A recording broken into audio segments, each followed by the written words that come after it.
So I push these various tactica up to my channel here and over on my blog with the idea, ultimately, of sharing with you guys what I'm working on, what I'm thinking, trying to make something interesting, trying to make something cool happen on the tabletop. Because I'm a firm believer in the painting, the building, the collecting, everything that goes into wargaming. We're spending a lot of time doing that. I want to get the most, literally the most on the table in terms of experience that I can. So putting that forth, yes, we are going to try and win. That's the primary. Victory is life. But at the same time, I do recognize what can we do to have some fun, to have a laugh. And if you've been gaming for any amount of time, a year or longer, whether it's board gaming or wargaming, you can look back and think about some really awesome times that you had playing where just the memories happened, the glory on the tabletop happened. Let's try and recreate that the best that we can every time.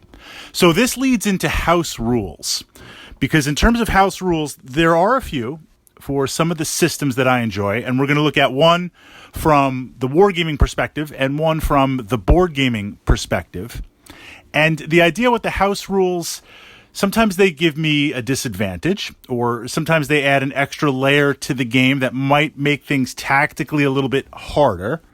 But overall, I'm willing to sacrifice that. I'm willing to step back from the 100% must auto win if it helps to build the group, if it helps to get a laugh at the table.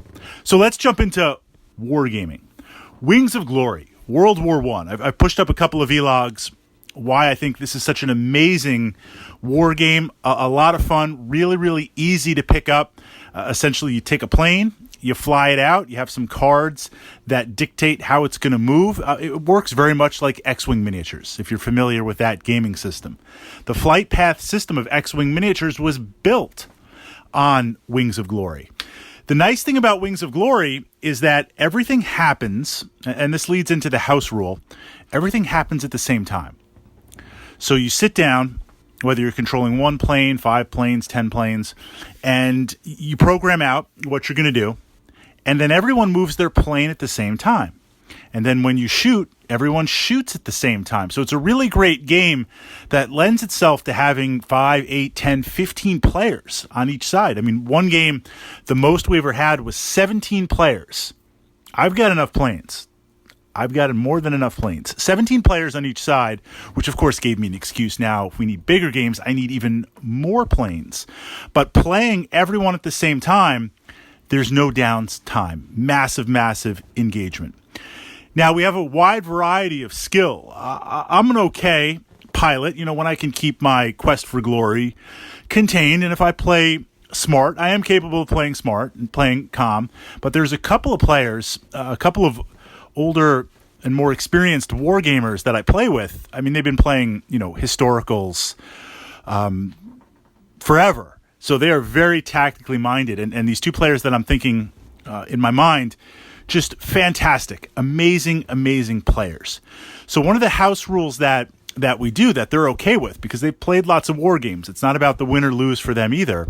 We jump into that World War I spirit.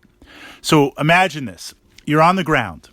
We set up, we pick our planes, we step aside, we've got the table set up, both sides, Axis and allies, step aside, and you're on the ground physically now. So we communicate, all right, what's the plan? Who are we going to go after? Is this person going to do this? This plane is well suited to that. We're on the ground. We're in the briefing, mission briefing.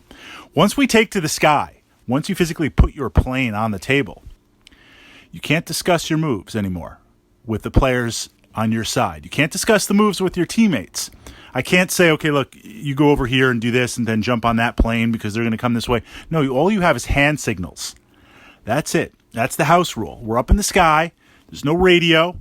There's no signaling. There's no flares. You've just got some hand signals. Go here, do this. And that has to be your level of communication for this round. When we reset, we're back on the ground. You can talk. It's kind of fun. It's kind of interesting to be able to do that. Now, if you want to laugh and joke aside and talk, that's fine, out of the game. But in that turn, in that moment, and I want to encourage that, in that moment, you got to signal where you're going. It's all about the hand signals. Now let's jump over to board gaming. I love Conan, the board game. It does so many things right. It captures the imagination of the Conan universe, and it's an amazing system. It really is. It's a little bit misleading because while it's a board game, meaning it has a physical board and you have miniatures, it's really an open-ended strategy skirmish type game. And what's interesting about the game is that you can do anything you want. Literally, you could pick up an object, manipulate it. There's no turn limit back and forth. So it's not like it's my turn to go as Conan and I have 3 activation points. And after I spent my points, I'm done. And when everyone else on the team has taken their moves, the Overlord. It's a one versus many system. No, Conan is unique in that it has gems, power gems that you spend. So if you have 10 for the turn, you could spend 2. You could spend all 10. They also work as your life gems, and you only recover a set amount every turn. So you can go back and forth with the other players on your side. So if I'm playing Conan, I can run forward, hit someone with my sword, toss my dagger to my friend next to me, throw my axe, kick down a door, pick up a chest and throw it at someone else. I mean, you can have all these different actions and manipulations based on the dice success and failure.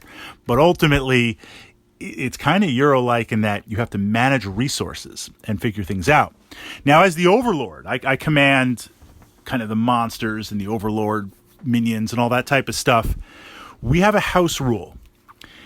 As we're playing, and you have to do it in a serious voice. You know the voice. If you can interject and quote a movie line from Conan, movies only, then you get an extra gem. You recover an extra gem. As an Overlord, for some of the memorable movie quotes in that moment, and you can't just say it. It's got to happen. It's got to line up on the table, and you got to take an action and say it. If you do that, you know what? Look, that's worth the price of admission. That's worth. Here's an extra activation gem. And if I lose because of the Overlord, then clearly Crom does not favor me. Okay, you have the Riddle of Steel. You know it. Crom has cast me out. Probably makes sense because I worship the 4 winds. But from that perspective, that's how I like to approach house rules. Knowing the gaming group, knowing the player personalities, what little tweaks, what little things can we make? What can we do?